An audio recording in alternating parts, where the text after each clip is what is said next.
Good morning to our viewers here in Nigeria, across the world, and of course those who are watching us virtually. Thank you very much for joining us and welcome to Breakfast Central on a Wednesday morning. We hope for the next 2 hours you are able to enjoy the conversations that we bring your way. I am Osaogi Ogmoa. And I am Blessings Wosugu, and it's not very often that you see me on this side of the show, but it's good to be here again. Absolutely. Sitting in for Olive this morning. She's a little bit under the weather, so we're going to be having Blessings Wosugu join us from Jasiri. We had to borrow her from the Jasiri crew this morning to join us on Breakfast Central. Remember, you can be a part of the conversation. You can simply tweet at News Central TV or call the phone lines when they're up on your screen sometime around the 8 a.m. hour. Good morning to our viewers once again.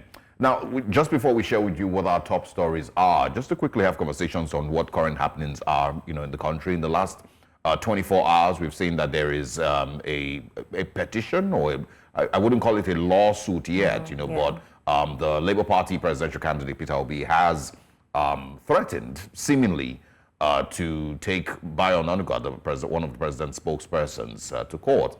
If he doesn't, within the next 72 hours, retract a statement that he made and also issue an apology on National Daily. So let's first of all get your thoughts on this, current happenings. So my thing is, I think that a lot of times, right, when things like this happen, there's always that accusation that it's politically motivated.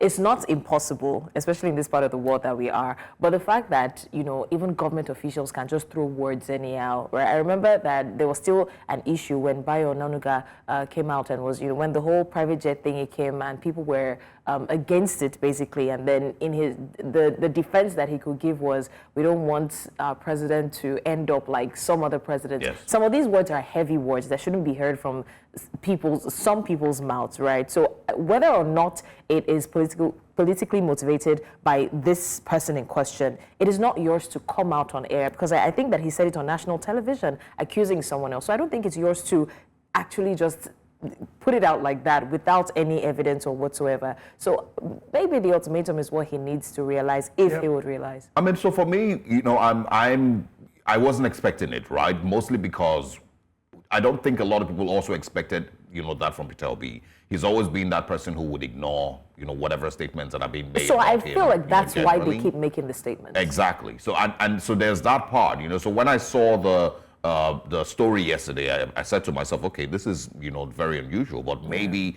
it has also gotten to a point where he needs to, react. Everyone, of course, who also saw when Bayo Onanuga put out that statement on X, mostly reacted the same way, saying that, first of all, Peter Obi, from what we've seen and from what everyone has noticed about his social media presence, has barely said anything about protesting. He's mostly just complained about the Nigerian situation and how the young Nigerians are coping, and of course encourage government to do better. He's barely ever said anything about protesting. Omoyele Sowore has said more about protesting. He's been at the forefront Even of it. Atiku Abubakar has said, a bit about protesting. There's been many more people, Deja Deyonju, and many other people have said more and, supported the idea of a protest. But the, needle keeps pointing back to Peter Obi, who has said absolutely nothing. And so it basically, tells you something about their reaction to him. And when I say they, I mean the people who won the election. And their reaction to the person who came third, and why they just wouldn't, just ignore him. If he's so irrelevant and he didn't win the election, nobody cares about him, he got the least amount of votes, why don't you just ignore him? But every single, 4 market days, there's a reason to once again blame him for something when he's done absolutely nothing wrong. So there's that part. And then the second part is, you can see the reaction of people who were 1 billion% pro-protesting.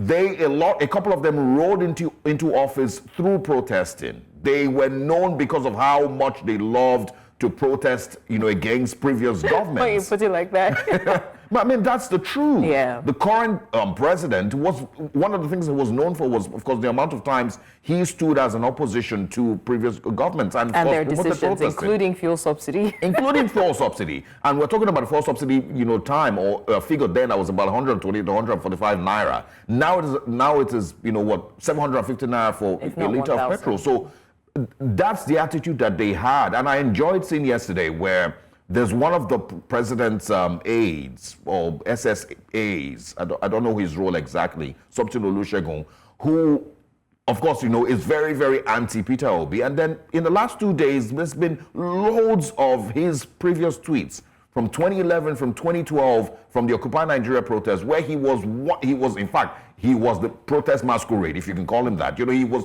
all over the place, on social media, promoting the idea of protesting. In fact, there's even some of them, maybe not him, who are talked about, if protest doesn't work, then there has to be civil war. That's the attitude that these people had in 2011, 2012, when Goodluck Jonathan was in office. But in 2024, they are suddenly disgusted by the idea of protesting. Yeah. It is now such a taboo. And if you even mention, the idea that you want to protest, knowing that things are a million times worse than they were back then, right now, they can't even stand it. And, if you mention the idea of protesting, in fact, it's one person, it's probably even the same person, that said that there would be a counter-protest, or the people who are going to come to protest to destroy government property or love, that would be met with the highest resistance, or some of all of that, things that he said. But I'm just pointing out the disparity between who this person was and his ideas and his views towards protest in 2011, 2012, and who he is today in 2024, when the government that he supports is in office, and his new mentality towards protesting. So it's sad because it's following a pattern, as though these people just put up a facade, right, to please the people. And that's why most times people would even tell you that even those that are fighting for the people now, don't believe them, because you don't know what they will do when they eventually get into power. No, it's but like, the way that I see it, and I did post this on X yesterday, I see, as deceit, mostly, right? The people who rode into power, this is what I tweeted yesterday, people who rode into power based on protesting and suddenly disgusted by the idea of protesting, they never, fought for power because they cared. They weren't protesting all that time because they cared about That's exactly Nigeria. what I'm saying. That pretentious manifesto that they put out, like, we understand what Nigerians are going through. Everybody wants to massage the emotions of the majority until they eventually get to power. So they protested to get power, now they get power, and then they can't stand protesting. And then their true color is showing. Stay with us. Let's quickly share with you what our top stories are this morning, and then we'll bring you breakfast headlines. And our top story today, Peter Obi threatens to sue Onanuga over mob action claim. And also, President Tinubu urges Nigerians to cancel hardship protest.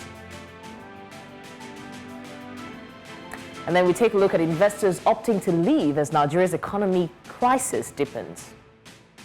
This morning also, Parliament seeks stakeholders' support in local government autonomy.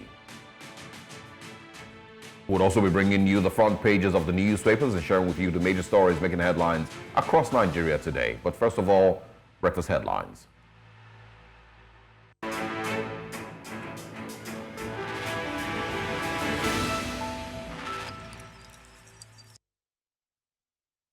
Now let's begin breakfast headlines by telling you that the Central Bank of Nigeria has raised the monetary policy rate by 50 basis points from 26.25% to 26.75% in response to soaring inflation and skyrocketing food prices.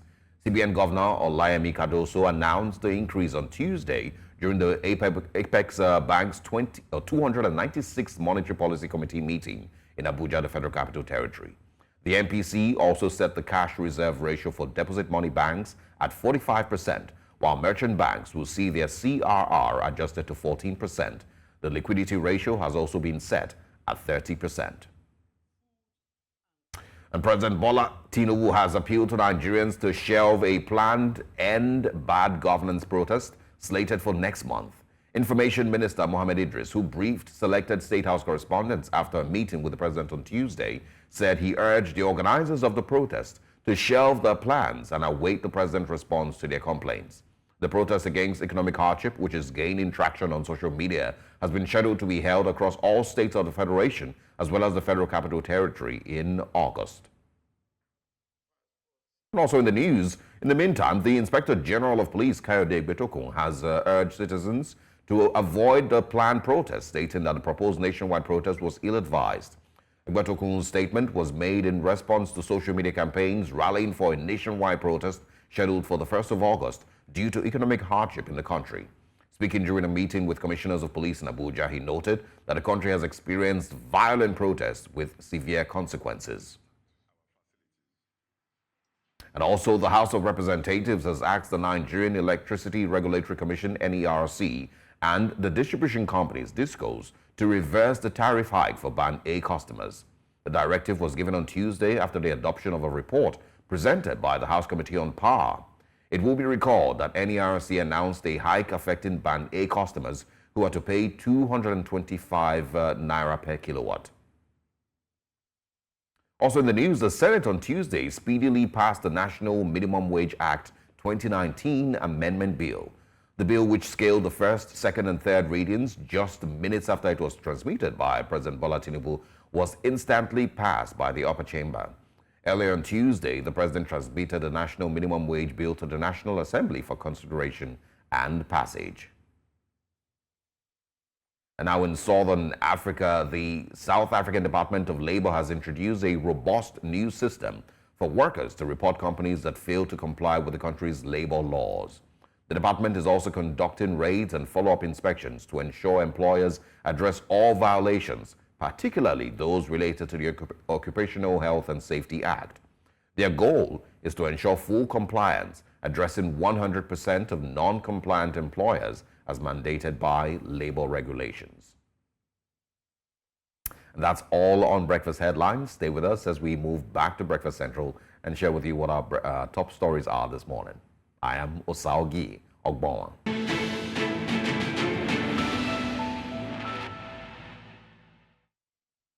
All right, thanks for staying with us. This is still Breakfast Central, and we go to our first top story for the day. Now, the President of Nigeria's Senate has called for collaboration with stakeholders to ensure that the recent Supreme Court verdict on local government autonomy effectively achieves its objective and helps address insecurity with other challenges in the country. Now, the President of the Senate made the call during the inauguration of the new Governing Council of the National Institute for Legislative and Democratic Studies in the nation's capital, Abuja. Now, our correspondent Idong Joseph reports. It is the inauguration of members of the Governing Council for the 10th National Assembly of Nigeria's Legislative Training Institutes. The council, which is the highest governing organ of the institutes, is chaired by the President of the Senate and supported by the Speaker of Nigeria's House of Representatives as its alternate chairman. The President of the Senate and Chair of the Council used the opportunity available to address the issue of local government autonomy by calling for inputs and support from stakeholders. We need to do more to make the Supreme Court decision a reality. And one of those is that we must put our heads together, partner with NILS to come up with strategies for us to have a national local government election that will guarantee that every party can go into the local government council as councillor and avoid this bandwagon effect of any party that is in power. The leadership of the council pledged to ensure legislators at the national, state and grassroots receive the necessary support and urged the institute to fulfill its expected responsibilities. The institute must continue tailoring its activities to the evolving needs of the legislature, ensuring that its interventions are strategic and aligned with the priorities. Ad hoc measures, though sometimes necessary, should not overshadow the need for sustained strategic planning and execution. With the continued support of this Governing Council, I'm totally confident that you will exceed the heights and then better position yourself to continue to support the 10th National Assembly and future assemblies, characterized by more than 70%. The current one is characterized by more than 70% of new legislators. They also tasked the institute to focus on training legislators and improving their capacity so that they can impact positively on the lives of citizens. In Abuja for News Central, I am Idong Joseph. Thanks to Idong Joseph for that report. And of course, I think everyone, is maybe excited about the development so far with regards local government autonomy and the conversations that have been had so far. It has been a struggle for a couple of years now, even in the previous administration, right from the NFIU directive in 2017, I believe, when President Muhammadu Buhari tried to get a directive and make a new law to ensure that local government funds get to the local governments and are not, maybe diverted by the states. And that struggle has continued even till date. I remember that the Nigerian Governors Forum back then challenged it. And of course, it's still part of the things that we're talking about today. The current Attorney General of the Federation, of course, has gone to court to try and ensure that, we once again get full local government autonomy and, the funds meant for the local government get straight to the local government. What we see in Nigeria is a situation where the local government almost does not exist. Yeah. It exists on paper, it exists, in the constitution, but the concept of a local government leadership and local government autonomy doesn't exist in Nigeria. It is, taken over by the state governors, and it's one of the things that I think sometime this week that I made mention to one of our guests, that it is one of the reasons Nigerians do not recognize the local government concept. They do not if you ask the average Nigerian, take a walk outside this morning and ask the next 50 people who their local government chairman is. I'm sure idea. 49 of them wouldn't know, because it almost does not exist, and it doesn't have any relevance really in the lives of the people. And that should be the closest a step to government that the people have access to. Yeah, so I think that, again, well, this is me playing the devil's advocate. Some people would argue that as much as there are perks to it, right, it streamlines the access, reduces the whole bottleneck and stuff like that. That monotony is scary, especially in this part of the world where there's no accountability and you cannot even ascertain the credibility of the people that you're putting in power. So yes, it gets streamlined. The local government gets the money directly. What is the guarantee that it's going to be used for what it's meant to be used for, right? And a lot of people would also argue that bypassing the Constitution was not entirely necessary, but that is if we have people that can be held accountable in the state. For example, disbursing federal allocations. We cannot, the state government, we cannot say that they are doing a good job disbursing it, but what is the guarantee that the local government, when they get the autonomy, will do it? But here's the thing, right? That is a generic problem with Nigeria. What is the guarantee that when the president sends his 2 trailers of rice to each state, that people actually get it? What is the guarantee that when the president, gives out palliatives to state governors, that people actually get it? There's no guarantee. So it's a generic problem. It's not, and it's not going to be surprising if we actually have the local government autonomy and we still don't see any changes in the way the local government affairs are run. Expect that to happen. And that is simply because there's originally no accountability to these people. Yeah. The local government chairman doesn't feel that level of accountability to the people. And the people also do not know how to demand accountability from the local government chairman. They don't know how to demand it from the House of Assembly members. Neither do they know how to demand it from their state governors. And so that is a general problem. If we have a situation where people actually go to the polls every couple of years and do an election to vote in their local government chairman. And it is a contest that is varying between different political parties. Currently, the APC, NNPP, the PDP, Labour Party, ABGA, all of them come out, have their candidate. It might increase the awareness of the presence of a local government chairman, that he receives an amount of money from the federal government every month. On the average, 150 to 250 million. Right now, with the end of petrol subsidy, might be getting up to 300 to 400 million every month from local government. So it's running into billions every year. People have more awareness of that, and then they're able to have more accountability expected from the local government chairman. But they won't still give the accountability. Yeah, but let's get there first. Right? Let's get to that stage where we actually have local government elections, not these caretaker committees that governors set up. And eventually, according to the way it looks, eventually get to handle all the funds that go to local government and then give them crumbs to pay salaries and whatnot. Let's get there first. Let's have a fully autonomous local government system where we know that there's elections, you know who you voted as your local government chairman, you know where the local government office is, you know what is expected of them with regards roads, markets, street lights, security, every single thing that they should be responsible for. Let's get there first. When we get there and we still don't hold them to account, then it is, now we can say, okay, it's the common Nigerian problem that exists, which of course we don't we don't get to see any level of accountability. People they know what their governors are meant to do for them, but a lot of the focus is really on the president. Yeah. And there's the strong argument that a lot of the problems that Nigerians face today, if we had properly functioning states, there wouldn't be that much reliance on the federal level. But we'll see. Right. I don't have a stake to it, but I fully support local government autonomy. Let's take a short break, and when we come back, we're of course getting into our top stories and discussing some major Nigerian challenges this morning.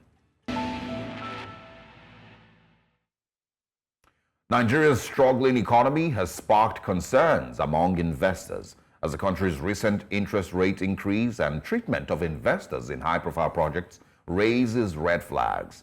Yesterday, the Central Bank of Nigeria, CBN, announced that it has yet again raised the monetary policy rate, which measures interest rates by 50 basis points from 26.25% to 26.75%. Now, this development comes as experts worry that recent spat between the Nigerian Midstream and Downstream Petroleum Authority and the management of Dangote Refinery will deter investors. Now, this incident has raised concerns about Nigeria's investment climate and the government's commitment to protecting investors' interests as well. Now, as the country navigates economic challenges, including a growing debt burden and currency fluctuations, investors are becoming increasingly cautious. Absolutely. Now, joining us to discuss this is political analyst and economist Bola Tinubu. Good morning, and thanks for joining us. Yeah, good morning. Nice to be on the program. Good morning, Bola. So I'm just very quickly going to ask you about the whole Dangote refinery thing and, of course, his, clap back now to the accusation of monotony. What do you make of that?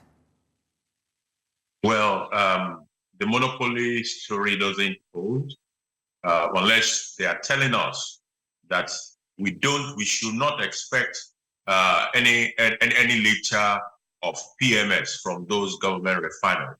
If government asks for refineries with capacity for 445,000 barrels per day, and we have been told that mechanical completion has been achieved in a couple of those refineries, contracts have been awarded for the other ones.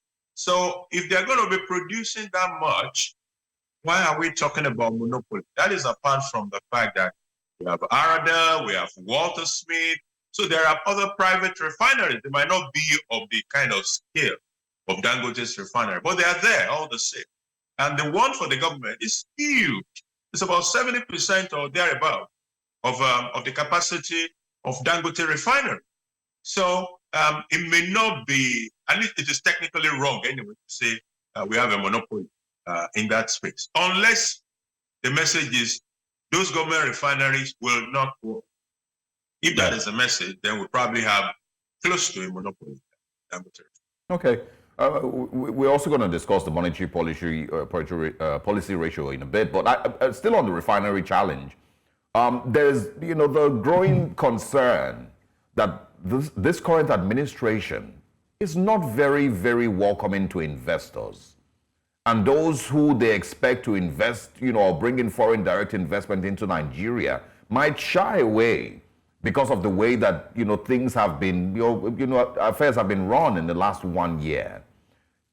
Does anybody who have that view have a point? And would you agree that, seeing what is currently going on and the drama with the Dangote refinery, it's one thing that might scare investors away from Nigeria? Yes, I agree with you on the way the Dangote refinery matter has played out. I think it was improperly handled.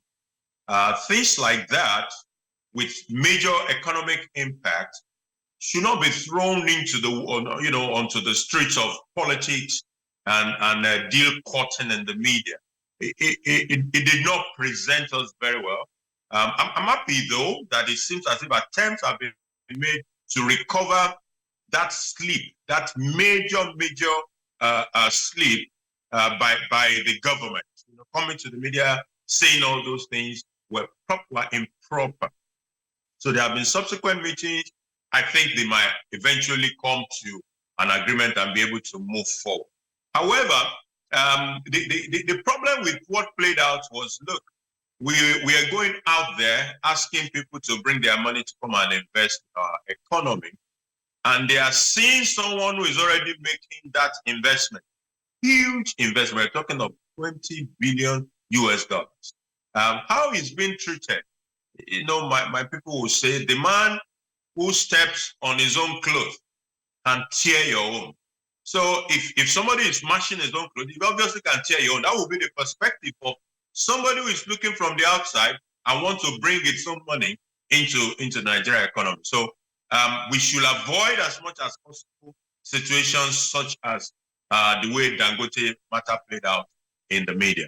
On the positive side, however, the government has tried some things. There was the presidential committee that worked on harmonization of taxation, which I believe did a very good job. We have all these 1,001 taxes that are there, and we must be able to streamline those things, give an element of convenience to taxpayers and predictability to investors. All right. In Dangote's, would I say complaint now, he also raised a very salient issue when he eventually said that, he was going to, the whole steel investment plan has been put to a halt because especially of the, poor policies that Nigeria has, and of course the accusation as well. What do we make of that, especially talking about the unfavorable policies? We have, like you said, looking from the outside angle, a lot of foreigners are saying so many things that are not working in our favor as Nigerians. Do you think that Dangote's refusal to continue with the steel investment is something that we need to be concerned about? He played it nicely. It was a nice bargaining chip. I believe statements such as that, which portrays us in a very negative light to the international community or investors who might want to come into the country, also created a jolt, which is part of why government will want to sit down and resolve that issue, and also use it as a basis for ensuring that similar things will not happen in the future. I believe that government can still sit down with Mr. Dangote and have a discussion around the proposed steel investment and a very firm contract. There have been issues around whether supply of crude was properly tidied, under the Dangote refinery contract. So there are lessons from that for a steel investment. A very tight contract that, ensures that none of the parties can just wake up and behave in an unpredictable manner. Yeah. All right. Now let's talk about some other recent events. The monetary policy rate, I beg your pardon, MPR, has been increased by 50 basis points. What does this mean to the average Nigerian? And of course, is this a reflection of where we are? Is this also a knee-jerk reaction that the CBN governor has once again taken? Okay, I'll start from where you stopped. It is not a knee-jerk reaction. The very best that could have been done would have been to hold the rate as it were. But then, don't forget that minimum wage law has been passed. Salaries, minimum wage has gone up from 30 to 70. So there's going to be consequential pressure on inflation by virtue of what we have recently done. So on the side of the monetary guy, what he's trying to do is to at least ensure that the little gains, very tiny gains that have been made over the past few months will not get lost by dropping rates. So he cannot afford to drop rates right now. At the very best, he will have hold it firm, but I don't even think holding it firm might work in view of the minimum wage that I just mentioned. So what we need to be able to do is for the fiscal side to support, to find a robust way to support all this initiative so that we can get to an inflection point on our inflation fast enough. What has been established is that monetary policy in our own peculiar environment is not enough to drive that inflation in the right direction that we would love to see. Even if it's going to drive it the gain will be so tiny and will take so long a time before we can begin to see what we expect. So the fiscal side of things has to pitch in a more robust manner to support what is going on the financial side. You know, some have argued that the whole monetary policy thing is either beneficial to new investors or not beneficial to old investors. But at the end of the day, you know, the general song that is being sang is that it doesn't help inflation in any way. So I would have asked if this was a temporary solution, but is it even a solution at all? And what would have been best? I know that you mentioned it would have been best to just hold the rate as it was. But at this point, where do we go? Well, if you see, inflation has been going up month on month, if you look at it. But one thing that is very difficult, that's very easy to miss, is that the rate of increase, for example, over the last 4 months, the rate of increase has been declining. So it is possible for a CBN to say, look, those tiny gains, the fact that it is increasing, but it is increasing at a decreasing rate, is something that I want to sustain. However, the breakdown of the inflation numbers shows certain things that are not responding at all to the monetary policy. One of it is the food. The food thing is not responding to, and it is the biggest factor. It's not responding to this monetary thing. Don't also forget that Nigeria still has a huge chunk of its money not within the financial system. So when you make those policies, they become more effective when you have a lot of your money in circulation within the financial system. Where in economies like ours, where we have a lot of money in circulation outside of the financial system, those monetary policies do not exert the level of pressure and effectiveness that we could have expected them to do. Which is why in my earlier comment, I was saying, look, while there might be some tiny things, inflation is increasing at a decreasing rate. If we want to really get there faster, a lot would need to happen at the fiscal side of it. Otherwise, we stifle businesses, people cannot get money to do business, disposable income is getting lower, they cannot consume, and all those things are there. We will not be able to get to the destination in good time, relying just on monetary policy. Yeah, not very, positive outlook from what we see, but we, of course, continue to hope that Olayemi Cardoso and, of course, Wale Edun, know what they are doing and are leading Nigeria in the right direction. Bola Tinubu, thank you very much for your time this morning. We appreciate you for stopping by and for sharing your views with us. Yeah, thanks for having me. Absolutely. All right, as we continue to discuss this morning issues concerning Nigeria's economy and other challenges, remember you can join us via our social media platforms at News Central TV. Share your thoughts with us if you have other brilliant ideas on how the Nigerian government maybe should handle the economy and its direction better. We'd love to hear from you. And also call the phone lines when it's 8 a.m. We'll take a short break. When we come back, we continue this morning with Breakfast Central.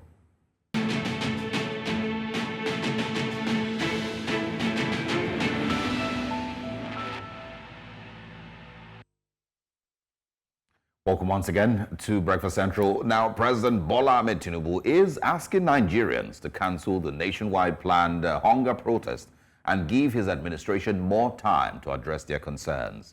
The protest was scheduled for the 1st of August to the 10th of August to demand action on the rising cost of living and economic hardship. Now, the president's spokesperson, Mohammed Idris, said that President Tinubu believes there is no need for a protest and is promising to respond to the pleas of the people. Nigerians are currently battling one of the country's worst inflation and economic crisis, sparked by the government's twin policies of petrol subsidy removal and unification of forex windows, which started almost immediately the new administration assumed office. Now, joining us is the chairman, African Democratic Congress, Lagos State, George Ashiru. Thank you so much for joining us, and good morning. It's my pleasure. Good morning. Morning. First of all, just start generally on your views concerning the planned protest. The president, of course, is encouraging people to shelve it. The IG of police, of course, is saying the same thing. Many of the president's spokespersons are saying pretty much the same thing. Do you agree with them? Should it be shelved or? The president himself is a product of protest. Yes. The president was a member of NADECO, Afenifere, and they're the ones who went out to the streets and helped to fight for the democracy which we're enjoying today. And so I'm sure he understands the imperative of the freedom of the people to be able to go out there and make protests. But I understand also the other side of the coin, the experience of government when protests can, especially when it's not spearheaded by any known organization, can turn to riots and then cause greater damage to the economy and to the people. So it's a double-edged sword. You have to give people the freedom to be able to say, look, we're not happy. And at the other side of the spectrum, you need to prepare, to make sure you save the people, other people, who have the right to go about living their lives. So personally, I would like to advise the government to engage. Because if you choose not to engage and then you threaten, then, the question people ask you is, when you needed the votes, you came to us and then you made promises. And we can highlight and remember all the promises you made. But what we're saying is that a year and a half after, we're not feeling the direction you're going. So perhaps it's a way of people trying to get the engagement required. Yeah. One of the challenges that President Buhari had was that he wasn't speaking to the people for 8 years. He wasn't speaking. Other people spoke for him and they were combative, but we didn't vote for them. So presidential spokesperson is not who we want to hear from. We want to hear from the person that we elected. We want him to have what they do in America and other countries, speak regularly to the people. Town hall meetings, even if it's virtual. And I think what you are hearing here is a protest of people who are not just hungry, people feel disconnected with government. Yeah. And so it's an opportunity. I would think that the president is a very good speaker and orator. I'm sure if he starts to engage either virtually or directly with the people who go around the country, talking to people from different states, we may begin to feel that, look, you have a long-term plan. There's something I used to say, if we're going to suffer, let it be for a good cause. But you need to let us know. Yeah, but so that we can prepare. So here's the thing with dialoguing, it's two things. The first one would be that many people would say, well, the protest doesn't necessarily have a leader, so you don't necessarily have a person that you should dialogue with. And so if you're going to be dialoguing, if you're going to be trying to communicate, the president should be able to give people reasons why they should shelve the protest, right? Which is communicate effectively your plans for the Nigerian people and make people believe in your plan. So would you say Mr. President has failed in any way to communicate the idea that he actually has good plans for Nigeria and the plans, will work? Yeah, exactly the same thing that I've been saying, that the president is not heard.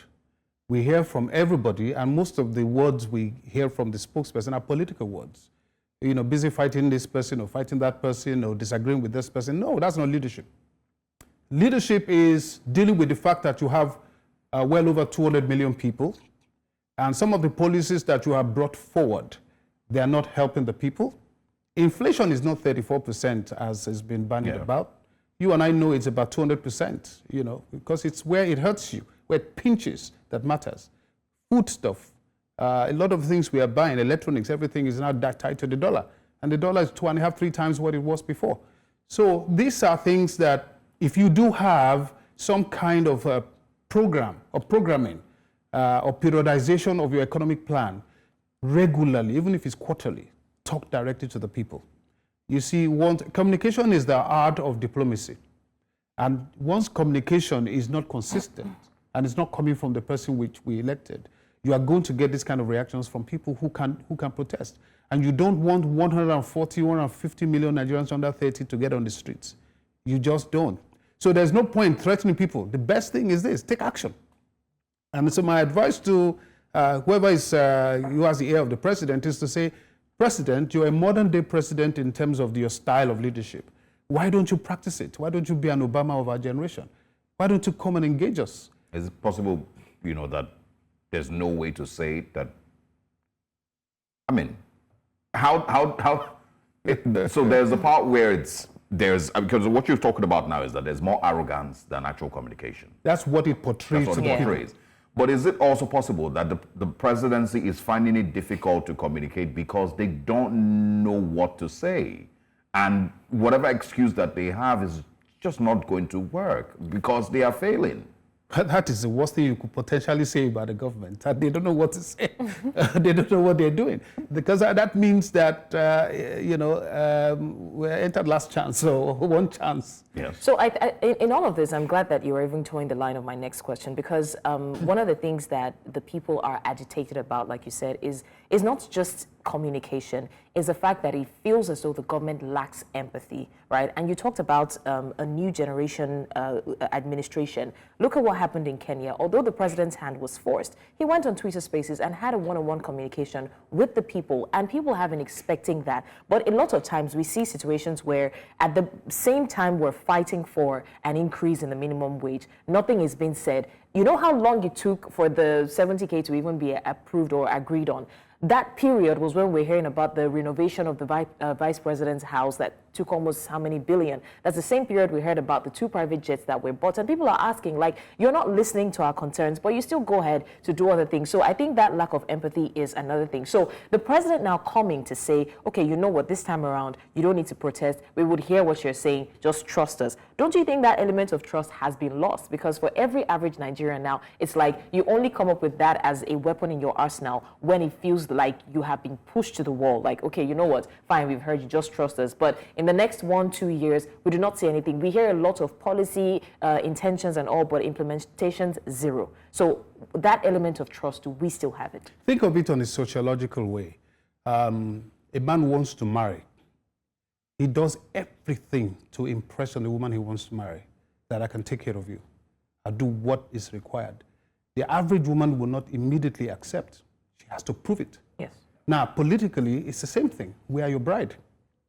You not only have to prove to us that you can take care of us, you have to begin to show the evidence thereof. Yeah. So when you don't do that, the average woman will say, no, I reject you. But the problem with our political system is this: people don't even believe that you got in there the right way. They don't believe it was fair and fair election. So basically, you hijacked the wife. The wife is not happy, the fact that she was already hijacked. So how then do you tame the shrew? Communication, empathy, like you said. You have to be consistent at it. You cannot be reactionary. You can't wait until there's a problem and then you react. You have to be ahead of the issues. One of the things we have in this country is this impunity, this idea that we can introduce any policy, whatever the people like, they can take it. No. If people want to suffer, give them the chance to say, I want to suffer. Yeah. It's their tax money. I want to suffer. I don't mind suffering. You are not the owner of the money. It's our money. So just be there as a figurehead. That is democracy. Yeah. I mean, the wife analogy you just made now, the marriage analogy, it's pretty much the same thing when a wife is also wanting to leave. It's your responsibility to convince her that, yes, you may not have provided for the home for the last 3 years, but there's a plan that you have. There you go. And it is working. And if you can't convince her, she'll go, and she'll take half of your property. well, if you have any property, if you have any property. But I also want your views. I mean, you're with the ADC. Generally, do you feel that we know where we're going as a country?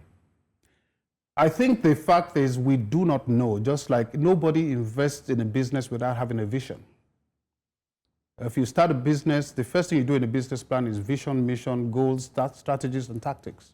So when you do not have a national vision as a country, then we already have a problem. Where are we going as a nation? What kind of ideology of government do we want? How do you bring 300 different types of people together, 300 different languages, different religions? So what we have lacked is that we have people running for office, but they don't have vision for the country. And if you don't have a vision, we can feel it from the way you make your decisions. Because like I keep saying, that if you do not love your nation, every decision you make, it will be obvious. Yeah. Proper patriotism starts with love. And a great leader, there's a king in Korea, one of the pioneers of Korean society called King Sejong. He said the only duty of a king is to love the people. Because the moment you love the people, every single policy you make, you will think of the people first. So I've said this over and over again, it's beginning to sound like some kind of empty symbol, that it was tone deaf to come into governance and immediately implement two critical policies that are going to affect the everyday lives of businesses and people without so much as engaging the people. I want to do this. I'm going to give 3 months to engage the people. I'm going to go around and I'm going to sell it and I'm going to tell you what the benefits are. That is leadership. That was lacking. So everything you see now is reaction. We had, it's like a rolling stone that you cannot stop because it has momentum. And it's unfortunate because the people can't wait. The people can't wait. Those who are dying in hospitals are dying on a daily basis. The suffering and the stress people are feeling is giving cardiac arrest to young men. People are leaving this country not because they don't believe in Nigeria, but because they don't believe in the leadership of Nigeria. Yeah. And I think one of the challenges that we still have, again, is this political theory that we're after power rather than service. Because when you're after power, then there's impunity in your behavior. But if you're after service, you always think twice before you come up with any policy and you implement any action. And I think one of the things we need to teach ourselves as political leaders, me being one, is to constantly understand this issue of empathy. And I think all the young people that are shouting and screaming up and down they want to go and protest, they are shouting, they're telling you. If they wanted to protest, you will see it happen suddenly. They are telling you in advance that, look, you need to talk to us. You need to engage us. You need to let us understand why we're suffering. Look at the issue of Dangote, for example, that you people have spoken about just recently. There's this feeling that we don't care. Spend $25 billion, we don't care. Now, if a man spends $20 billion on an investment to help this country, and you are not even engaging the matter, something the President of America will not let happen. The President of America hears something's happening in Detroit with the motor industry, instantly he gets involved because he's thinking of the people whose lives are going to be affected, employment. These are his voters. But here it's like, okay, let them go and sort themselves out. It is still a terrible leadership system and style we have in this country. And it's unfortunate that it has it permeated the political system where politicians are seen as people who don't care. And I like to come and say, no, we don't have that philosophy in ADC. We are transformational in our thinking. That's why we look for young people, corporate people, and so on and so forth. But beyond the political side of it is even every area. Whether you're a local government chairman, CDA chairman, you're a street residents chairman, you still have to have the people's heart.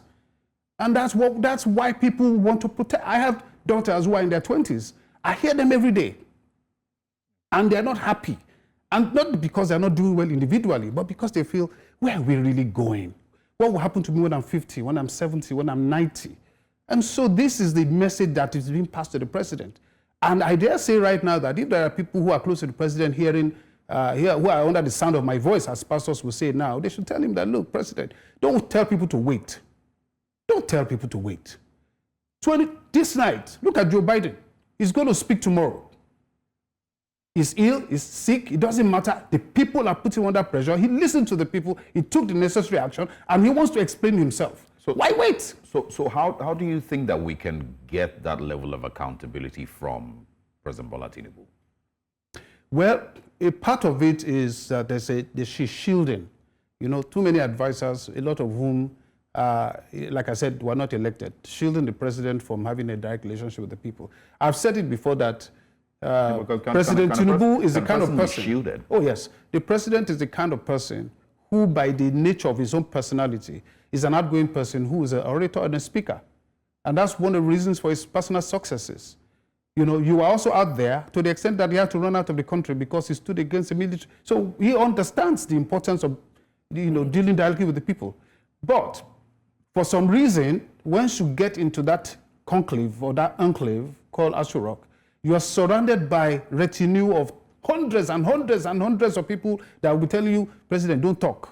President, don't talk. But do you even think that, because a lot of times, one thing that they say Nigerians' problems is that they don't know how to ask for accountability. Do you think that's true, given the situation of things? I mean, let's say, for example, when this policy came immediately after the assumption of office, the first thing was the fuel subsidy. Some people would say that in other countries, they used to say no and stand by it and things like that, but we are just very lackadaisic, and then we only get agitated when we're pushed to the wall. Is that a true narrative? Yes, our lackadaisical ability is clear when we do not vote, because that's how you hold people to account. People can mess around for 3 years. Donald Trump spent 4 years. After a while, people felt, okay, no problem. After the end of your 4 years, we'll take the thing back from you, unless you change your ways. So the same thing. The moment a politician knows that 80% of the electorate will vote, there's a difference in the accountability. The moment they know that only 20% will vote and then they can play around with the remaining 40% just to meet up with the minimum criteria, then there's no accountability. It's not the protest that's accountability, it's your vote. If you protest from here to kingdom come, people will take it as a sign that, oh, okay, so if I want to force you to do things, let me protest. Other people will rise up again and protest. And then you'll be a protest economy, and that's not what we need as a country. What we really need is to put pressure on these people to be accountable to those who support them through the vote system. And so the people who are most disappointed now are the people that actually voted. All right, just final question. Peter Obi is in the news this morning because, of course, of a letter that that went popular viral yesterday towards Bayo Onanuga after he was accused of seemingly being behind the protest. Do you agree with his response, asking for an apology and a retraction and a 5 billion naira lawsuit, if that doesn't come? And do you also agree with Bayo Onanuga, blaming Peter Obi? If I was to advise Mr. Peter Obi, I would say that free publicity is good. Anytime the government mentions your name, they are putting you as pole position as an opposition. I'll take advantage of it politically. Go in the legal route and say, yeah, he's personalizing it. It's politics. They will say anything about you, take advantage of it and use it to push their alternative. This is the alternative policy. If I were in government, this is what I would do. If I were in government, this is what I would do. And people would now listen and say, hey, it's making more sense. But he's done that. And that's what he needs always been doing that. That's all he needs to do. That's all he needs to do. Because you should know that when you're in the opposition, you become a personal target. And then the government will do everything to rile you up and your supporters. So I'm not going to advise him that the route is go take you to court and all that. You spend another 4 years going to Supreme Court. You have wasted your time. And some people will use the opportunity to say that it's touchy, that he doesn't like, he himself does not like, criticism. Yeah, so, of course, the people who are most likely to protest against government are people in the opposition. That's natural. If there's a protest going on in the United States against George Bush, against, say, Joe Biden, it's most likely going to be from MAGA Republicans. And so you don't go and sue, you don't go and start having problems with Trump over that. That's just the way politics is. So I'm thinking in my head that Bayo Onanuga seems to know how to rile, Mr. Obi, and this is not his first one. It happened also in the issue of the presidential jet. I think Mr. Obi should just focus on the issues that are important to Nigerians. All right.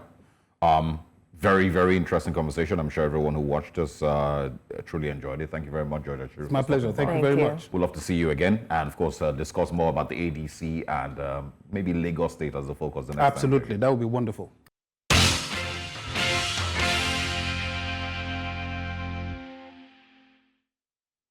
Welcome once again to Breakfast Central. Let's take you through the newspapers this morning. We have Sheson Okunade joining us to review some of these major stories. Good morning. Thanks for joining us, sir. Good morning, sir. Good morning. Blessings.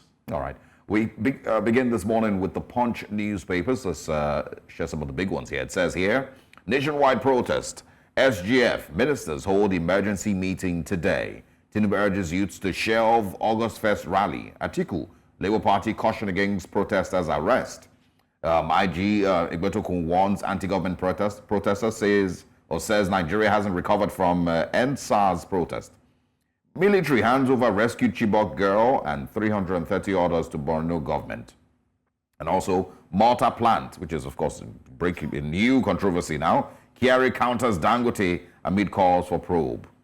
Our abductors got 5 million naira ransom, says freed NYSC members. Mohbad's family conducts fresh autopsy. I hope he would eventually get some rest at some point. National Assembly okays 70,000 naira wage labor to meet governors, and also Senate approves IGP's 10-year extension. Federal government votes 2 trillion naira for Lagos, Calabar, and others. These are some of the big stories on the Punch newspapers this morning.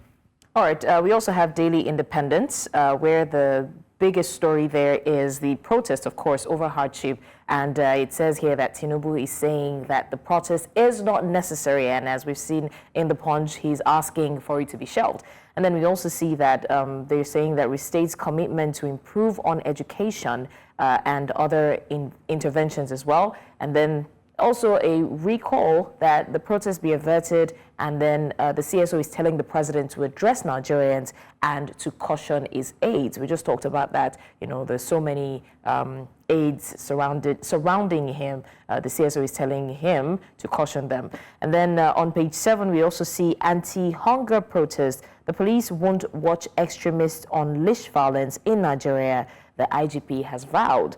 And the question is that the right way to go? Now, page 7 also sees the story that says, "Don't hold Rivers PDP ward, local government areas, state congresses. The court has ordered the police and others."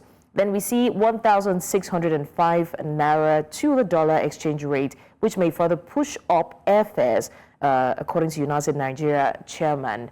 Now, page 6 says that Gabon's president invites Dangote to invest in cement fertilizer production, since the country doesn't want him.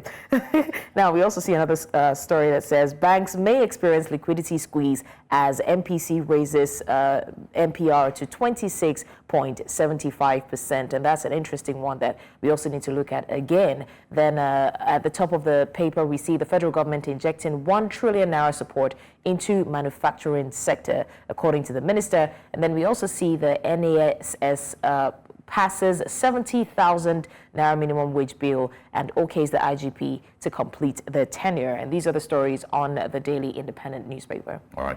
Quickly, some stories on First News this morning. Shelf plans and solutions are underway. President Tinubu pleads. Jigawa governor, protests won't help. Pray instead. Oh, well. IGP, police ready to handle protests. FM Falana warns federal government. Shun threats, engage organizers. Atiku supports protests and warns against crackdown. 5 billion naira defamation case. See you in court, Ononego tells Pitobi. Can CBN tame the beast? Interest rate soar to 26.75% as Nigeria battles inflation. National Assembly passes 70,000 naira minimum wage. On top of your screen there, well, it says Agbada man can't keep it cool. Chimetaloagu gushes over his wife on her birthday. Happy birthday to her. All right, let's get straight into it. Of course, it has to be the protest conversations, the different reactions to it. The Jigawa governor asking Nigerians to pray. The president saying that the solutions are underway. And of course, IGF police asking that protesters stay at home. Osag, all the headlines are, I'm sure, quite interesting this morning and laughable. Looking at the governor asking us to pray. These are prayers we've been offering since the beginning of this democratic setting, and what gains have we gotten?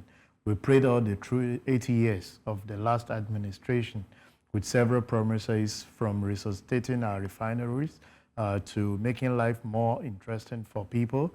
But what have we gotten? We discovered that a lot of people are actually being impoverished. It was during that administration we had another language, multidimensional poverty, that we had. Before then, we used to hear people are poor, then we move from poor to the poor of the poorest, kind of. So I don't know how they want some of those things. And just to have an interesting face to this hardship, we saw what CBN came up with after their MPC meeting yesterday, increasing interest rates. So you ask yourself, a lot of businesses keep nosediving because part of the things you do as a business owner is to borrow funds.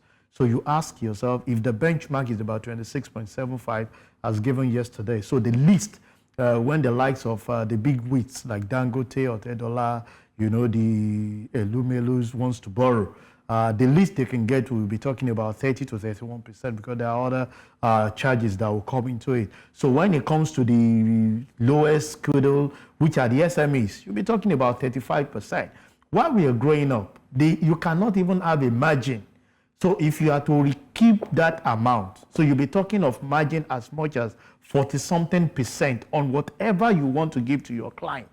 So how do you expect the client to carry out some of those things? And that's why you're seeing exit of some of this country, and you are beating a child. You are asking him. It reminds me of those days while we are growing up. When they give you some beating, you say, "Fair," and you try to hold back. But the pain, you won't know when you say, I say, that is what we are faced with currently. In as much as someone like me, looking at what protesters actually, even when the current president organized the 2011, 2013, and Bayo Ononuga, we discovered that there was still, crisis then. People lost their life because we've observed that the law enforcement agency cannot even match some of those people that are motivated against peaceful protest. That is just the problem. There is no issue when you come out to say, we want to express our voice. A lot of people does that via this platforms like this. When we come out to talk, you try to express yourself that these things are not going right. I come out and I shout that businesses are bleeding. You come out and shout that the cost of energy is high. It's a form of protest.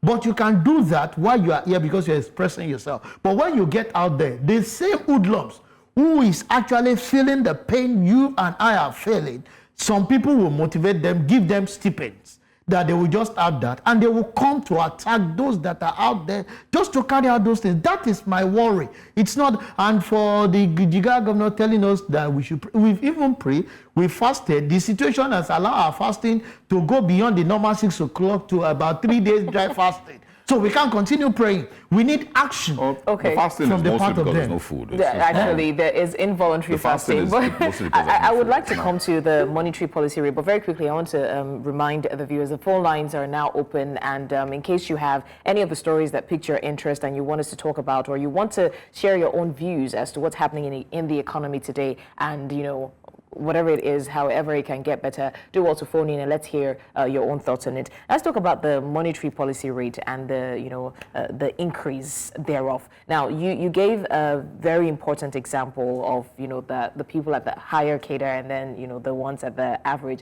Although they say there's no more average in Nigeria, so either you're rich or you're poor. Correct. How does this help at the end of the day? First of all, there's no telling that it doesn't exactly change the status of inflation in the country as we speak. So what is the benefit to the average Nigerian? There's no benefit, bless. It's going to create more hardship because you see, when you're in business, there are ways you fund your projects. It's either you mop up funds from family and say, please give this to me, I will refund back in certain, that's mopping up from family, or you go get some funds on your own, which is always at a cost, or you go to the bank. Most people go get because that's the essence of the financial institution, to provide funds from the depositors' funds that they have so that they can pay, those people back certain interest of those that are having savings and fixed deposit. But situation where you cannot even have access to that at a reasonable rate, people are borrowing. You see, how do you expect us to compete with the Asian country who borrows funds from their government at almost between single digit? Don't let me pick a specific figure. Single digit as against somebody borrowing at 26.75%. You cannot match up. When you now put the cost of energy, you ask yourself, how do you go about this? You add the African richest man lamenting on certain things that are actually happening. And I ask myself, if Dangote is lamenting, what becomes of small and medium enterprise on this particular issue? People are talking about monopoly of Dangote. I asked Elon Musk on his own monopolize some of those things. When you go to China, you look at organizations like Huawei, they are being supported by their government because what they do is that when you promote the indigenous firm who has taken the risk of investing so much in that, it will promote, employment. All right, very quickly, I think we have a caller, Adebayo from Jos. Adebayo, good morning. Can you hear us? Good morning. I'm hearing you. Good morning, Adebayo. Can you hear us? Go ahead. Yes, I'm hearing you. All right, hopefully he calls back if you can connect with us. We can hear Adebayo speak this morning. Let's go ahead, Mr. Okwade. Yeah, so you now imagine if people are saying monopoly. I looked at it that somebody sat down, came out with innovation, took the risk. All right, let's try this again. Adebayo, good morning. Can you hear us? I'm hearing you. All right, go ahead, please. I'm hearing you very well. Kindly go ahead. I'm hearing you very well. All right, Adebayo, what is your opinion on the stories of this morning? I'm just trying to be grateful of what you people are discussing today. Glory be to God that I'm trying to be grateful of what is going on today in Nigeria because prayer is being answered by God. All what is happening in economy is by refute. Thanks a lot. Zakwandi, go ahead, please. So you ask yourself, what is the position of a level, where is the level playing ground? When you talked about monopoly, I've seen instances where organizations in this country are being sponsored by their government because they believe so much in activities they are doing. This guy did a very calculative risk. If he has lost this magnitude of this project, as we're talking, the refinery is changing the dynamics in the world of something coming out of Africa, the largest single trade, to be producing this. And we're saying it's monopolizing it. You are demarketing yourself because you want to promote other countries. Even if it's not getting it right, there are things you can come on and say, Dangote, what support do you need from government in such a way that we can do it, rather than coming on air at the head of an agency saying that the product is actually inferior, it's not. Especially for a country that doesn't have its own refineries. I keep wondering. So it's really baffling and worrisome. If such people are actually being challenged, what are you giving? And you ask the younger generation to come out with innovation and do certain things. It's really not going to work. Good morning, Samuel. It's calling from Taraba. We may have lost him. All right. So let's move to other things this morning. I think it's on the Daily Independent, on the First News newspaper. It says here, 5 billion naira defamation case. See you in court on Onuguate Hospital, Obi. I'm sure you've heard about that situation. Yeah, I've heard about it, and I want to appeal to Egmobayo to please tread with caution. We understand the plight that is actually on the payroll of the government. He used to be on this other side. But when you're on the other side, you must defend the cause at which what you are paid to do is a senior special advisor to the president. He's not feeling the pain that we are feeling. So he might go the route to say that. The approach of the president is not even saying don't protest, but it's even appealing. But when you come out and you make people look as if protesting is something that is wrong, what you have actually carried out, I love what happened on X yesterday. People dug out information of past things that you've actually commented. When it comes to the issue of this protest. But because you're on this side now, you feel that it's something that is illegal, it's something that is not right. Like I keep saying, my position is, if we have the law enforcement agency out there to protect the protesters, to protect them, I think they'll be able to pass the message. Things are not going the right way it should. Okay. All right. All right, we'll go on a very short break. The conversations are nowhere near done, so we'll come back, of course, to continue the conversation. Of course, we have more callers, but stay with us. We'll be right back. All right, thanks for staying with us. You're still watching Breakfast Central, and of course, we've been taking a look at the big stories across the papers this morning, and we still have our guest, Sheson Okwandi, who has been helping us dissect the issues. And you were talking about the response of Bayo Ononuga, who was accusing, allegedly, Peter Obi of... But, okay, I think we have a caller, Dr. Afang from Makurdi. Good morning, Dr. Afang. Yeah, good morning. How are you? Welcome. Go ahead. Yeah. Please, good morning. How are you? Welcome. Go ahead. Call him on your television, and then please go ahead.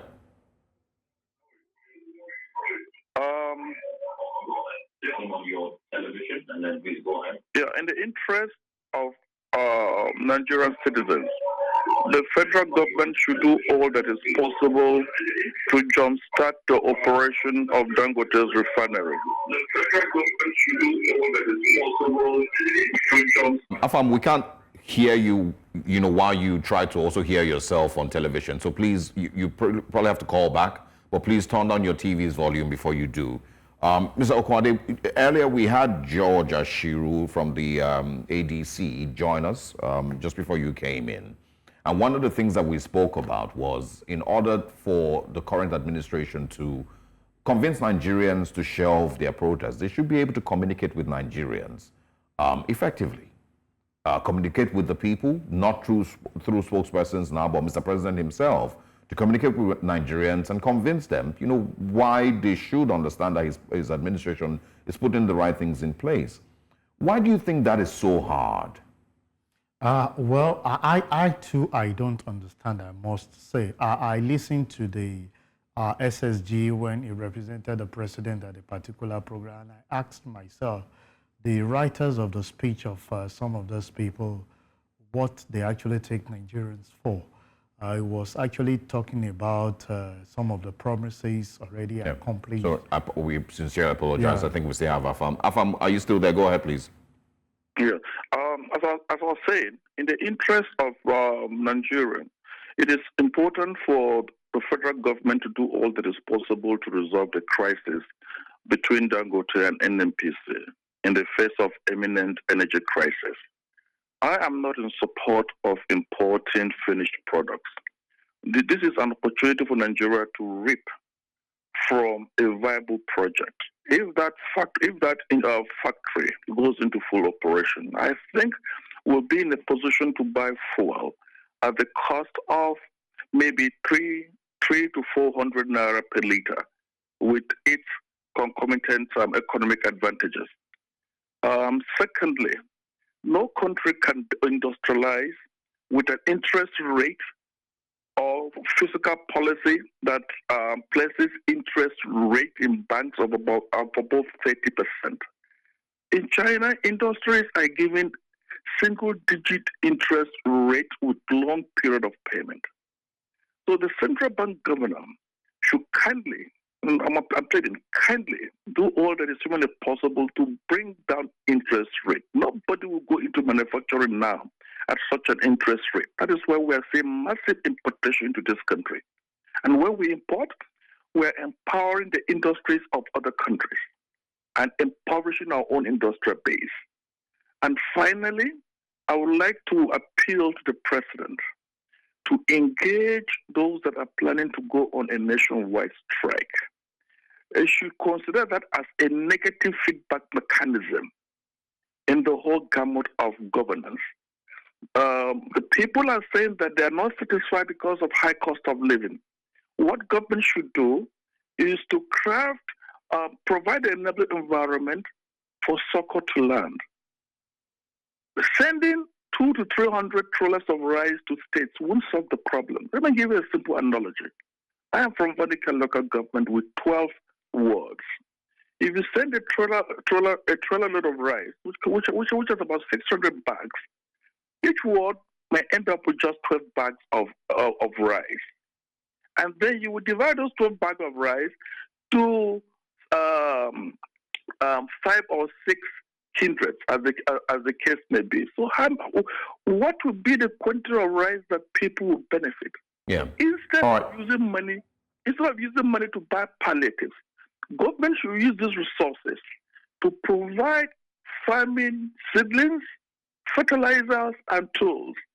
We are at the peak of farming season. All right, Afam, we're going to have to, end it here, but thank you very much. I think in the interest of time, thank you so much for joining and for contributing. I said it yesterday that, sharing rice makes Nigeria look like a big IDP camp. And once people complain, you give them rice, to eat, and that's not what it is. Not providing one to support the rice with. Yeah, well, exactly. No stew. No stew. Or ofaku if you're in the southeast. Let's talk about communication, like you were mentioning. You were talking. Yeah, I think on this note, Mr. President needs to speak to the people. As a matter of urgency, there should be a public address. He should address the generality of the country, and this is not where we come with speech writing.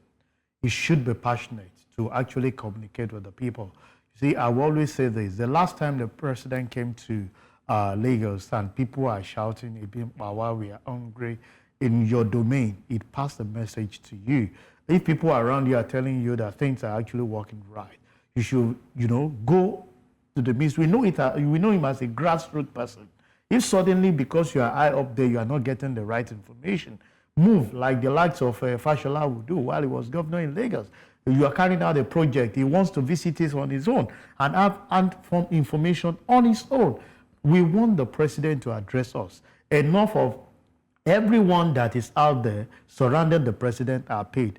As you are paid to protect the interest of this organization. Even when your managing director is actually, you rather go back and say, Oga, this is not it. But when you're speaking outside, you won't speak against some of those things. So the lieutenants surrounding him are actually doing the work they are paid to do, but they are not giving him the right information. Even though arrogantly? Well, when you are being paid and you are on top of the world, a lot of them forget so soon because they were actually criticizing a lot of people who were there. Now they are there and they are doing worse than what those people were actually doing. But what do you say? That's what we get in the country. But we want a situation where the president himself, because if you ask the first lady, she will tell you there was a time she was actually talking about people doing house farming, at least to service some of the, is to tell you that things are hard.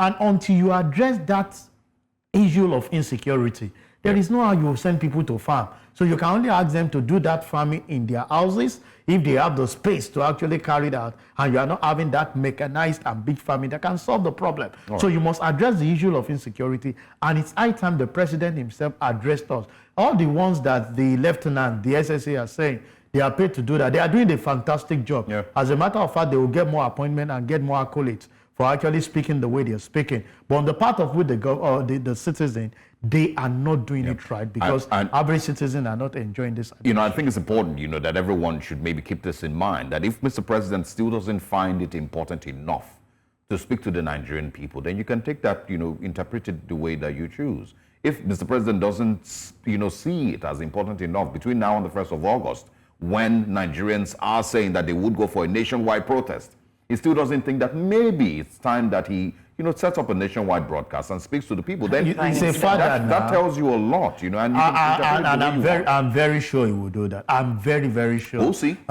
He will do that. Otherwise, it will be because the analysts are not managing the info. They are not managing the situation very well. Sincerely speaking, they keep evoking, you know, this annoyance in people. You know, people are hungry. Definitely they are angry. Rather than sitting in sweet words to appease them, you are just arrogantly, you know, talking to them. The word on the street is you can't tame someone who doesn't want to be tamed, right? If you don't want to talk to the people, there's no amount of essays and PAs that will stop you from actually communicating with the people. I just thought it was important to point that out. Mr. Kayode, thank you very much for stopping by, as always. Thank you. Thank you very much. All right. Stay with us this morning. We have, of course, you know, more coming your way on Breakfast Central. Do, of course, keep in touch.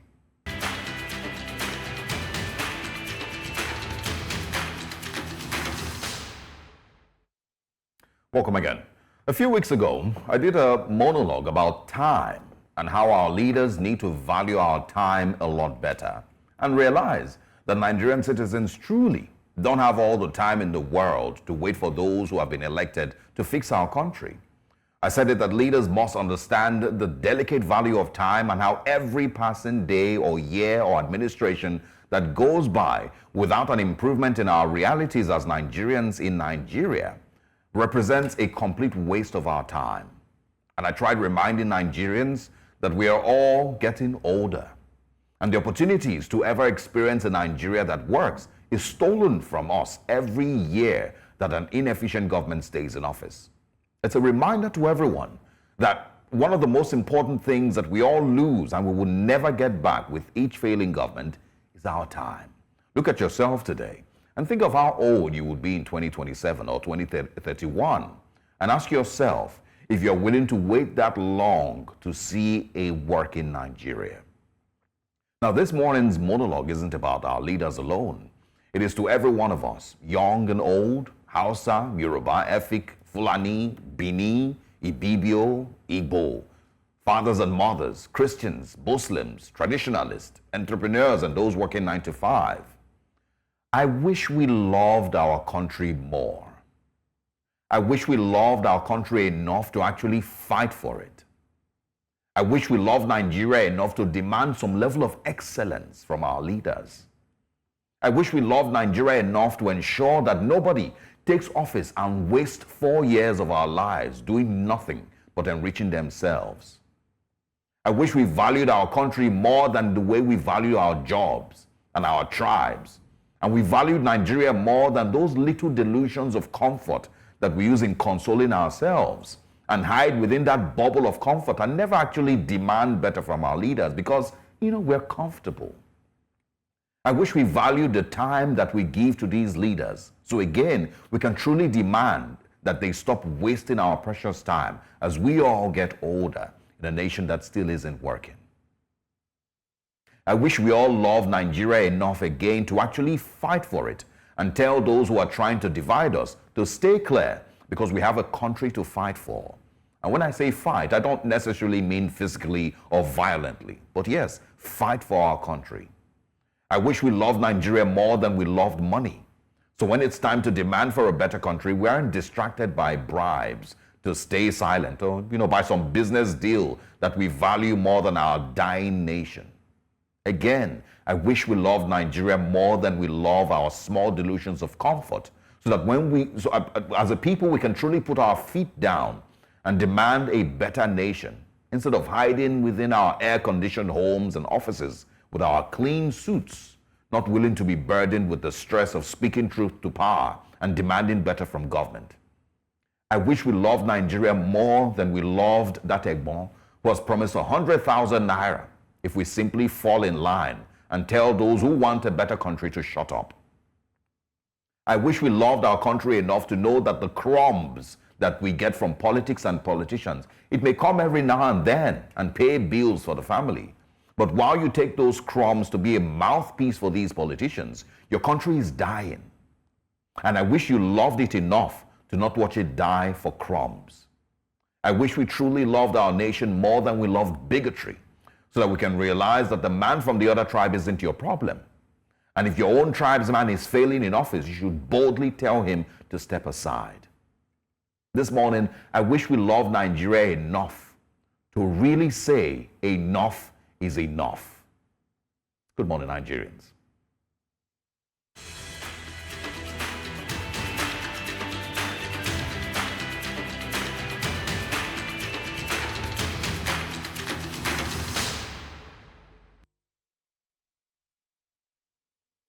All right, it's still Breakfast Central, and then we're looking at another story that we have kind of touched on a bit this morning, but we're going a little deeper into it. Peter Obi is fighting back, and Bayo Onanuga has a decision to make in less than 72 hours, or consequences will follow. Now, Peter Obi, the Labour Party's presidential candidate, has threatened to sue Bayo Onanuga, a spokesperson for President Bola Tinubu, for defamation. Now, Obi is demanding a public apology and 5 billion naira in damages over allegations that his supporters were planning mayhem in Nigeria, linking him to anarchy. Now, Obi has denied Onanuga's claim, and his legal team has given Onanuga an ultimatum to retract the statement within 72 hours or face legal actions. And I think that Onanuga has responded, saying that he's not afraid of any legal action, and even typically saying, "See you in court." I think we have the tweets, if we can quickly take that.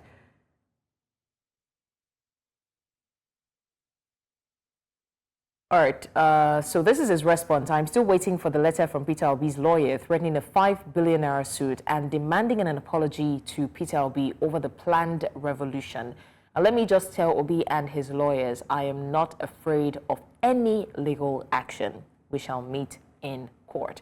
And that's a statement from Bayo Onanuga on the platform X.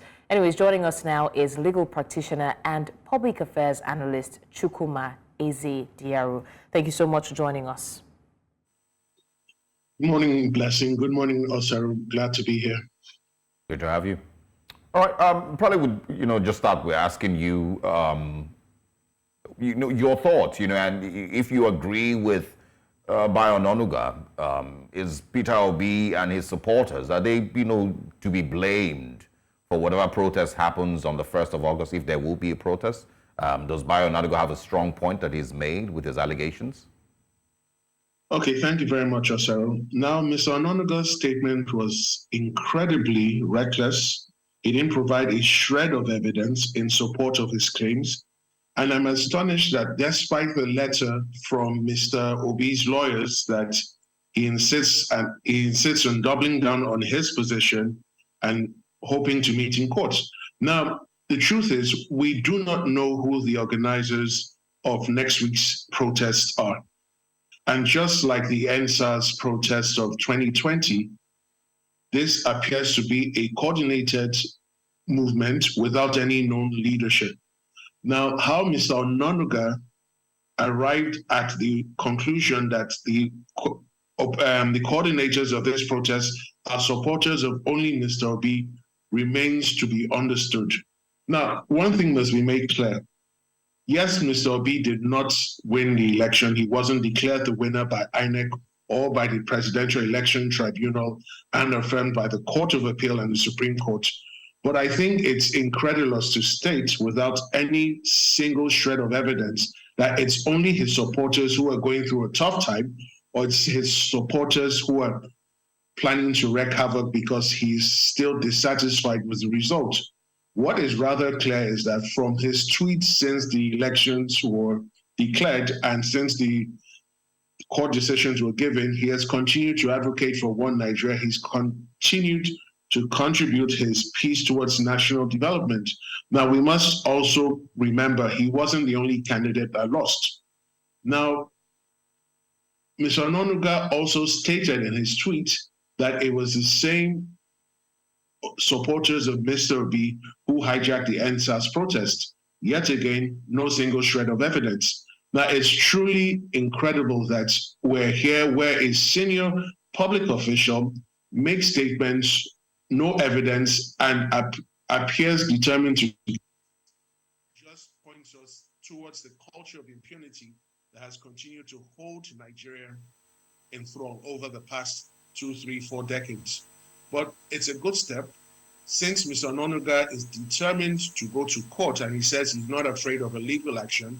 In court, he will then have to present the evidence or the facts upon which he based his conclusion and upon which he arrived at the same conclusion. Okay, but I mean, earlier we had George Ashiru from African Democratic Congress, and he was saying that Peter Obi kind of took it a little too personal, looking at how politics is done in this part of the world. Like, it should probably have been an avenue to maybe sell himself, you know, and prefer solutions, which Osaoge did clearly say that. He's been doing that for years. But do you think, in your own opinion, that Obi took it a little too personal? No, he did not, because we must remember these are not the sort of statements you wave aside lightly. Now, there have been comments from certain schools of thought or certain quarters that next week protests will be bloody, will be violent, will be troublesome. And then you attribute that to a single source, which is Mr. Peter Obi. Now, he's worked hard over the decades to build up the reputation he has. Now, if he allows comments like this to slide, let's not forget he has people he's working with. He has business partners, local and foreign. This is a matter you cannot allow to slide by merely because some people perceive this is how politics is done in Nigeria. A man who has worked hard to earn a reputation is entitled to ensure that he defends and retains that reputation to the best of his ability and according to the best of the circumstances. So I respectfully do not agree with Mr. Ashiru that he should have ignored it. No, because Mr. Ononuga is fond of making interesting and incredible statements which have no backing, no material backing. He never provides any shred of evidence, and we simply cannot afford to let this kind of behavior go unchecked. So yes, he was ready to go to court. I want to see him in court. Yeah, but let's just also clarify something. You know, I mean, if they go to court, you know, because nobody's sure if they will or not. You're a legal practitioner, so help us clarify. If you look at the statements made by Bayo Ononuga, it says here that the malcontents planning to stage a nationwide protest are supporters of Peter Obi, and of course Peter Obi should be held responsible. He also says the protest planners are also the same people who instigated IPOB leader Nnamdi to launch the destructive NSAS protest. That's a different thing entirely. But you know, is he completely wrong when he says that the people that are staging the protest are supporters of Peter Obi? You know, because you've said that, you know, it's not possible that it's just the Labour Party supporters or Obi supporters that are disgruntled and angry and willing to protest. But is he completely wrong by simply saying that Peter Obi supporters are going to be part of the protest or at least organizing the protest? Okay, so even if they're not the only ones. So here's how it works in the courts, right? So when a statement is said to be defamatory, the check that is done as a check is called the ordinary man's test. Now, what would an ordinary reasonable man who's not connected to the event or to the party think when he reads the statement? What impression or conclusion would he arrive at? Now, Mr. Ononuga, so I'm not exactly happy with the way this current administration has governed the nation over the past 13, 14 months. Does that necessarily mean I want to go and protest? No. I continue to try to get on with life and try to make the best of the circumstances that I find my country and myself thrown into. Now, there is nowhere Mr. Obi has said he wants to protest. At least I've not seen it. I don't think it's publicly available. Now, this is a man who wasn't satisfied with the declaration by INEC about the presidential elections last year. He didn't go on a protest then.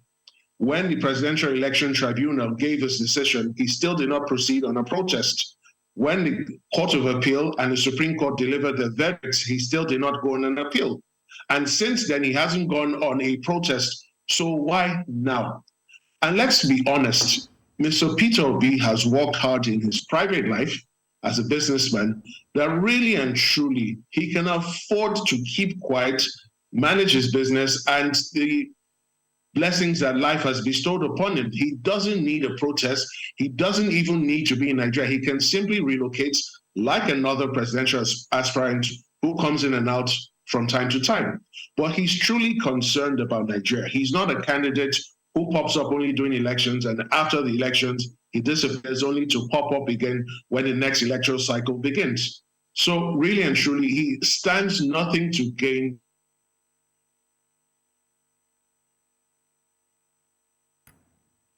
on TV and the newspapers, and he postulates or offers suggestions or theories that could get us out of the quagmire we find ourselves in. So I think it's a bit of a stretch. And let's not also forget, there are people we have seen on social media who say that even though they voted for this current administration, they're a bit disappointed with the way things have turned out.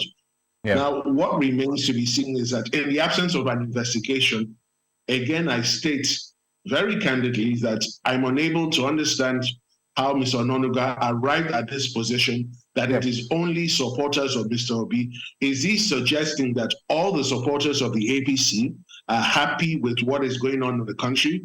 We are inundated with comments from the North where they say that things have never been this bad. Yeah, Mr. Ezra, we're out of time. I would like that you quickly just respond to this as quickly as possible. There's a narrative, that I also have seen that, people have said, that it seems like the policy is when all fails, blame the Igbos. When all fails, find a reason to draw in, the Igbo, people into, into the conversation. Because Omoyele Sowore, has been promoting the idea of a protest amongst many other people. But it seems to be Peter Obi's name that was mentioned, even when he has never mentioned anything about a protest. How do you respond to that? And do you think that, that is something that we've seen prior to the elections and even till now? Okay, thank you, sir. Okay, very quickly, yes, the Igbos have been cannon fodder for theories like this, where if anything goes wrong, it's easy to just blame the Igbos as the ones responsible. And I'm glad that you mentioned Omoyele Sowore. He's campaigned and advocated for the protest. Clearly, he's not from the Southeast. Nobody is seeming to remember that. Mr. Ononuga somehow omitted or did not remember that Mr. Sowore is someone who is advocating for a protest. And yes, we saw things like this before the election, during the campaign period, and sadly, even during the election day, on the election day itself. It's really sad because it's really one Nigeria at the end of the day. The ordinary man on the street is not really interested in where you're from or what you believe in. He's just interested in, can we get along together? Can we do business together? Can we live peaceably together? So it's a big shame that people like Mr. Ononuga are intent and hell-bent on promoting ethnic divisions. And I pray people like that are quickly called to order and checked so that Nigeria doesn't break up into separate and distinct entities. All right. Thank you very much for your time this morning, Mr. Ezediaro. Truly interesting perspectives. Looking forward to speaking with you again. Thank you, sir. Bye-bye. And this is where we say goodbye. Thank you very much for staying with us all through. See you tomorrow. I am Osaogi Ogbawa. And I'm Blessings Masugu. Have a lovely day.